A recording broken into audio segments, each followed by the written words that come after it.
तो प्रेज लो सभी को, जय मसीह की। तो आज हम बात करेंगे the genealogy of Jesus Christ, मतलब कि यीशु मसीह की वंशावली। तो ये बहुत ही सरल है, बहुत ही इजी है इसको जानना। शुरुआत होता है अब्राहम से, जो कि है ओल्ड टेस्टमेंट में। फिर उनके दो पुत्र इश्माइल और इसहाक, फिर इसहाक के दो पुत्र ईसाऊ और याकूब। फिर याकूब के जो 12 पुत्र उत्पन्न होते हैं, जिनको बाद में 12 ट्राइब्स ऑफ इजराइल या फिर 12 गोत्र इजराइल के, जिनको बाद में इजराइल नाम दिया जाता है।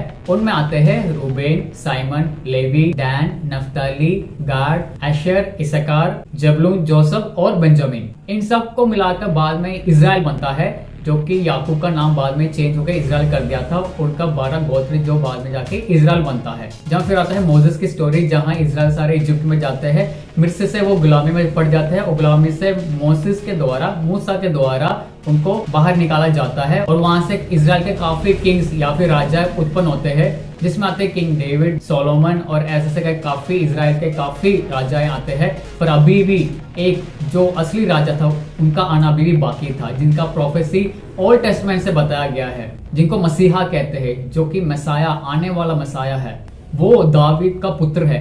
दावीद का पुत्र उनको इसलिए कहते हैं क्योंकि वो दावीद के ब्लड लाइन से ही आने वाले हैं। और दावीद के बाद जो जीसस क्राइस्ट के एंसेस्टर्स थे, उनमें आते हैं Joakim, Shealtiel, Zerubbabel, Abiud, Eliakim, Azor, Zadok, Achim, Eliud, Eleazar, Matthan, Jacob. ये पुराने वाले इसहाक के जेकब नहीं है, ये आगे जो इनके प्रीडिसेस आए थे वो है। उसके बाद आते हैं जोसेफ, और ये जोसेफ मिस्र वाले जोसेफ नहीं है, ये जोसेफ है जिन्होंने मदर मैरी को, the mother of Jesus Christ को मैरी किया था, मतलब शादी किया था। क्योंकि मरियम का गर्भपात किसी इंसान से नहीं हुआ था जिसमें से यीशु मसीह आना था, वो प्रभु की कृपा से प्रेग्नेंट हुई थी, मतलब गर्भवती हुई थी।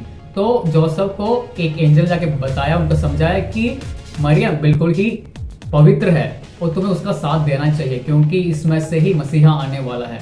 और जोसेफ ने इस चीज को कबूल करके उनको अपना लिया और बैतलहम में यीशु मसीह का जन्म हुआ। तो मेरे प्रिय भाई और बहनों, हमारा मसीहा एक बार आके मर चुका है और तीसरे दिन जिंदा भी हो चुका है, और उनका दूसरा आगमन, second coming of Jesus Christ, बहुत ही ज्यादा निकट है, क्योंकि हम अंत के दिनों में आगे हैं। तो ये था दी जीनियोलॉजी ऑफ जीसस क्राइस्ट। इसमें कंफ्यूज ना हो, बहुत ज्यादा इजी है, ये बहुत ज्यादा सरल है। जो भी पूछेगा आप यहाँ से बता सकते हो। बहुत ज्यादा मुश्किल नहीं है इसको याद करना और इसको पता करना, या फिर बाइबल से भी आप पढ़ सकते हो। So this is it. So thanks for watching. For more Krishna content like this, hit the subscribe button now.